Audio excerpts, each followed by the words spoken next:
How to apply Shein coupons. Hey everyone, welcome back to the channel. In this video we're going to learn how we can apply coupons on Shein, so make sure to watch the video till the end. Applying coupons on Shein is actually quite simple.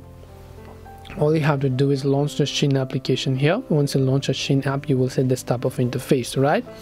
Now what you can do is, if you have got a coupon code and you want to apply that, normally you can just come to the Me tab here. Then go to this option that says vouchers.